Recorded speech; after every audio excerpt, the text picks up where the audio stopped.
Alright, welcome to another Flosstube. It's been a little bit, but I have been generally busy, and I've actually got two finished projects to show you.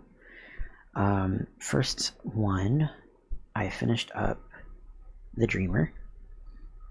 So let me go ahead and give you like an overview of this.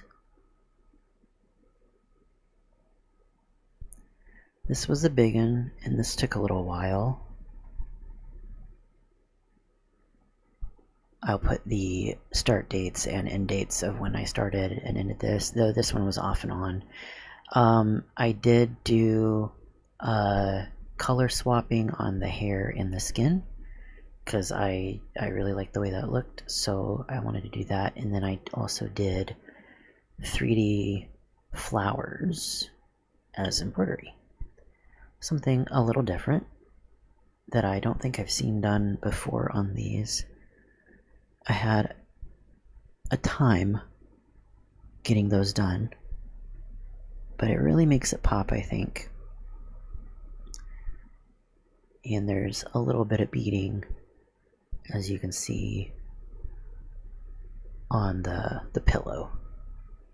There wasn't too much beading in this one, other than like the dress and all that. Like, okay, now that I look at it, yeah, there was kind of a lot of beading.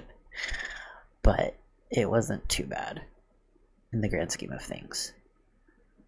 Very happy with how this one came out, though. I did mess up somewhere.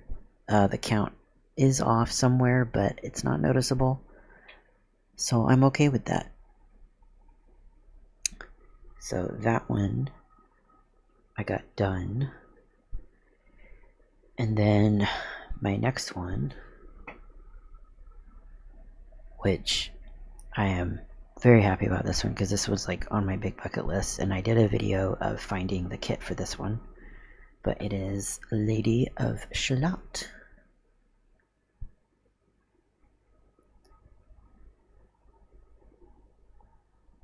I just finished it up today. I will again put the start and end dates. This one I flew through. I like really locked in on the zone on this one.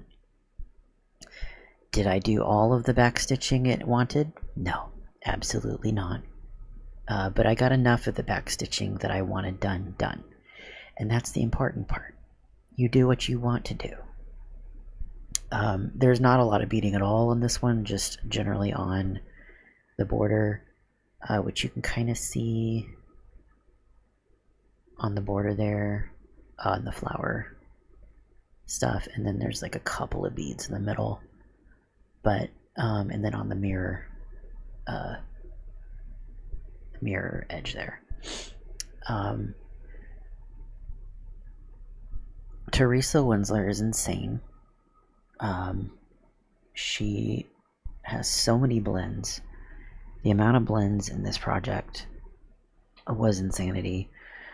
What I would do is I separated all the colors I needed out first, so, and as I went with the blends, I would separate those out and put them onto their own bobbin, label it, make sure that it's accurately labeled, because if you just willy-nilly start blending the colors without a game plan on what you're going to do with the leftover blend, then it just becomes a mess. So definitely planning is the key with Teresa Winsler's.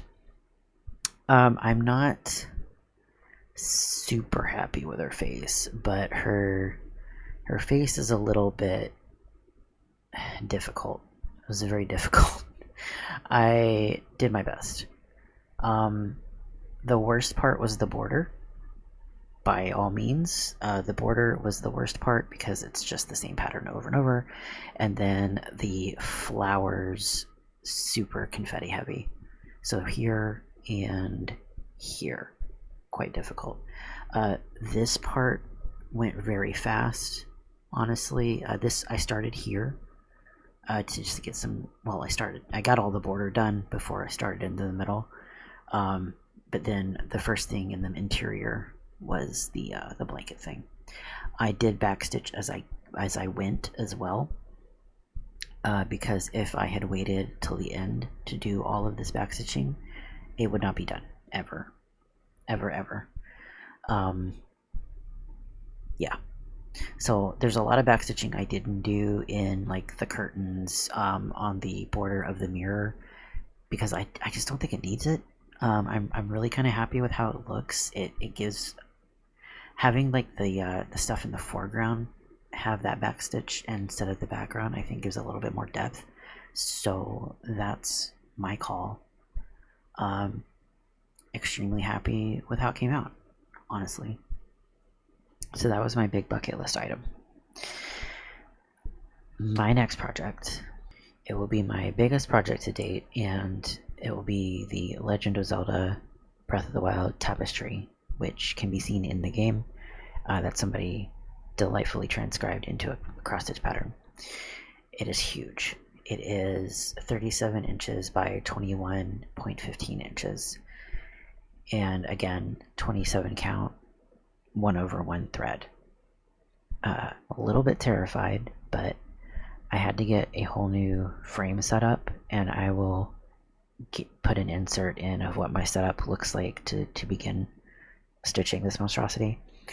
But I'm very excited to be doing this, and I have no idea how long it will be taking. I will most likely have to do some smaller projects in between, but I do want to see if I can get some kind of stream set up for the tapestry, because I feel like that might be kind of fun to have something set up that I can stream and chill and have some record of how many hours it takes. But we'll see. I always have these big ideas of streaming things, but I don't know if I could keep up talking enough. But don't necessarily have to talk. We could just listen to music and just vibe. But yeah, so small little update, but a lot going on in my cross stitch area. So hope you enjoyed. Follow me. I will probably be trying to stream on Twitch, which I'll put a link in the description below. So thanks for watching.